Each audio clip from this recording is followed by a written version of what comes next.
अस्सलाम वालेकुम नाज़रीन, मैं Asad Abbas but advocate high court आपकी खिदमत में हाज़िर हूँ एक नए मौजू के साथ जो शायद कानूनी तौर पर आपके लिए बहुत ज़्यादा फ़ायदेमंद हो सकता है। जी हाँ, हम देखते हैं कि कानूनी इन्फॉर्मेशन और इत्तलात आपके पास जितनी ज़्यादा हों उतनी ही कम है, क्योंकि कोई पता नहीं कि ज़िंदगी के किस मोड़ पर आपको उस कानूनी नुक्ते की ज़रूरत पड़ जाए और आपके लिए वो कानूनी नुक्ता फ़ायदेमंद साबित हो सके। तो आइए आज अपने टॉपिक का आगाज़ करते हैं। आज हमारा टॉपिक जो है वो अगेन फैमिली लॉ से रिलेटेड है। जी हाँ, अगर एक हस्बैंड दूसरी शादी करना चाहते हैं अपनी पहली शादी की मौजूदगी में, तो उन्हें क्या प्रोसीजर अडॉप्ट करना चाहिए कि वो सज़ा से बच सके। अगर वो इन प्रोविजंस की खिलाफ वर्जी करते हैं तो कितनी सज़ा हो सकती है। क्या उनको अपनी पहली वाइफ से किसी कागज़ी परमिशन की भी ज़रूरत है। आर्बिट्रेशन का रोल इसमें क्या है, यूनियन कौंसल इसमें क्या किरदार अदा करती है, और अगर कोई वायलेशन करता है हस्बैंड तो हम क्या पुलिस स्टेशन में उसके खिलाफ FIR कटवाते हैं या फिर मैजिस्ट्रेट के सामने प्राइवेट कंप्लेन फाइल करते हैं। वो लोग जो दूसरी शादी की सेरेमनी में पार्टिसिपेट करते हैं बतौर बाराती, क्या उनको भी सज़ा हो सकती है। इन सारे सवालों के जवाबात हम डिस्कस करेंगे इस व्लॉग में, लेकिन इससे पहले रिक्वेस्ट है कि अभी तक अगर आपने हमारा चैनल सब्सक्राइब नहीं किया तो प्लीज़ इसे सब्सक्राइब कर लें ताकि हम साथ जुड़े रहें और कानूनी मालूमात आपके डोर स्टेप पर बर वक्त मिलती रहे।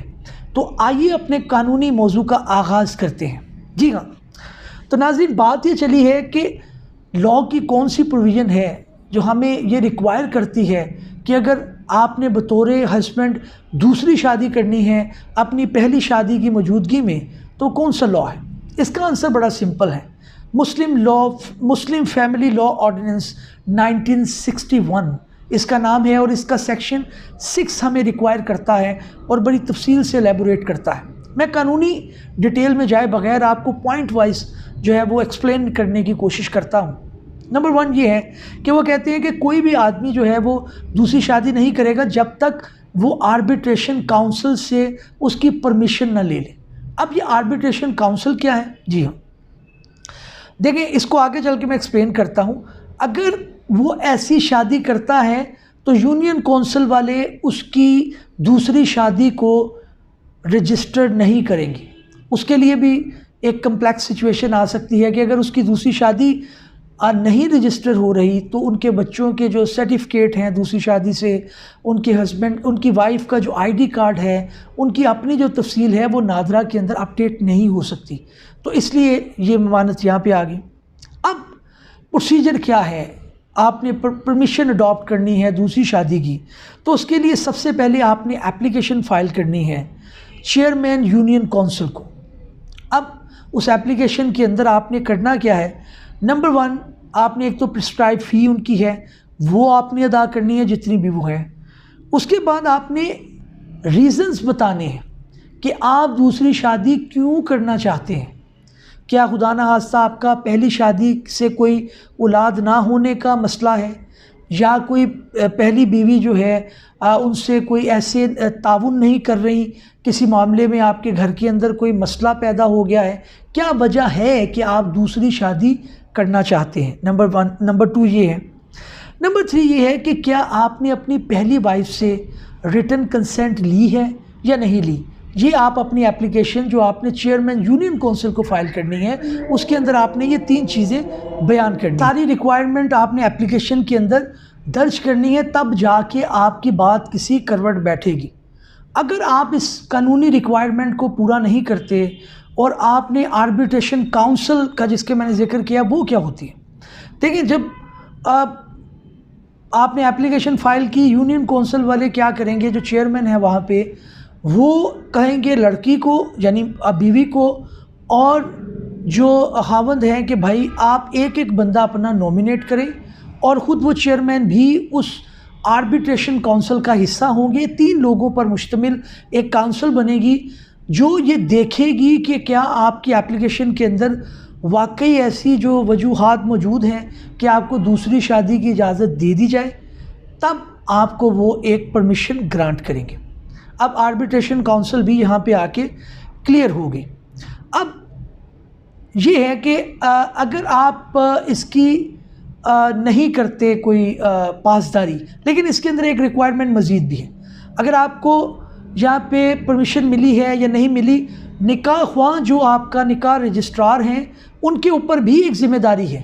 وہ یہ ہے کہ جب وہ نکاح کا فارم فل کریں گے تو وہ ساری ڈیٹیل لڑکے اور لڑکی سے پوچھیں گے۔ مثال کے طور پہ اس کے اندر ایک کالم آتا ہے کہ کیا لڑکا جو ہے وہ کنوارا ہے یا شادی شدہ ہے، تو وہاں پہ وہ لکھیں گے کہ ان کی پہلی بیوی موجود ہیں اور وہ پہلے شادی شدہ ہیں۔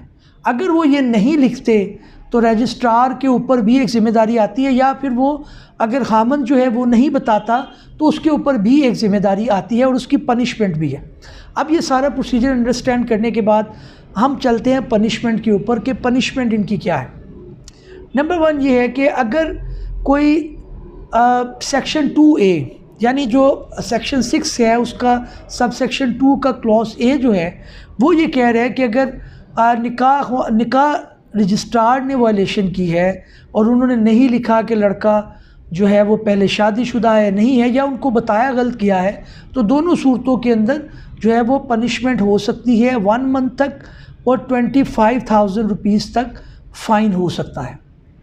ٹھیک ہے، اب ہسبینڈ کو اگر وہ وائلیشن جو کی ہے کہ انہوں نے پرمیشن لیے بغیر کیا ہے تو ان کو کتنی سزا ہو سکتی ہے؟ اس کا جواب یہ ہے کہ 3 ماہ تک ان کو سزا ہو سکتی ہے اور 1 لاکھ روپے تک ان کو جرمانہ عائد کیا جا سکتا ہے۔ ٹھیک، اب یہ تو ہوا کہ اگر وہ پہلی دفعہ وائلیشن کرتے ہیں، لیکن اگر وہ دوسری دفعہ وائلیشن کرتے ہیں تب کتنا فائن ہوگا اور تب کتنی سزا ہوگی؟ اس کے اوپر ہے مین ہو کنٹرویٹس another میرج، اگر وہ دوسری دفعہ کرتے ہیں without permission of the arbitration council, اس صورت کے اندر انہیں جو ہے وہ 1 سال تک سزا ہو سکتی ہے اور 5 لاکھ روپے تک جرمانہ عائد کیا جا سکتا ہے۔ اس کے علاوہ ان کو ایک مزید پینلٹی ڈالی جاتی ہے، وہ یہ ہے کہ ان کی جو پہلی مسز ہیں ان کو فوری طور پر جو ان کا حق مہر ہے وہ ادا کرنا پڑے گا، چاہے وہ نکاح نامے کے اندر یہ لکھا ہو کہ آپ اسے جب چاہیں ادا کریں، بعد میں ادا کریں، لیکن اب آپ کو فوری طور پر ادا کرنا پڑے گا۔ تو یہ ساری اس کے اندر معاملات آتے ہیں۔ اگلا جو پوائنٹ یہ ہے کہ کیا آپ پولیس اسٹیشن کے اندر ایک عورت اپنے ہسبینڈ کے خلاف FIR کٹوا سکتی ہیں کہ انہوں نے ان کی پرمیشن کے بغیر شادی کی ہے؟ تو اس کا جواب ہے نہیں۔ ان کو ایک لائر کے ذریعے میجسٹریٹ کے سامنے یا اصالتاً خود بھی جا کے ایک پرائیویٹ کمپلینٹ جسے ہم استحاثہ کہتے ہیں وہ فائل کرنا پڑے گا، اور یہ ساری چیزیں ثابت کرنا پڑیں گی، تب جا کے ہسبینڈ کو سزا ہوگی۔ ایسا نہیں ہے کہ آپ نے پرائیویٹ کمپلین کے بغیر جو ہے اس کو سزا مل جائے گی، وہ آپ کو ثابت کرنا پڑے گا۔ اور آخری پوائنٹ جو بڑا پوچھا جا رہا تھا وہ یہ تھا کہ بھائی میں نے اپنے دوست کی دوسری شادی میں شرکت کی اور میں نے ان کے ساتھ پارٹیسپیٹ کیا، اس شادی میں بطور باراتی میں گیا، تو کیا میرے اوپر بھی کوئی قانون لاگو ہوتا ہے؟ دیکھیں، آپ کے اوپر قانون لاگو اس طرح سے نہیں ہوتا کہ آپ اگر وٹنس ہیں اس نکاح نامے کے یا آپ نے اس کے اندر شادی کے اندر شرکت کی ہے تو وہ کوئی اوفینس نہیں ہے، اس کے اندر کسی قسم کی کوئی سزا نہیں ہے۔ تو اسی کے ساتھ میں اجازت چاہتا ہوں، کسی دوسرے بھی لوگ میں آپ سے ملاقات ہوگی، تب تک کی اجازت دیجیے۔ Thank you very much.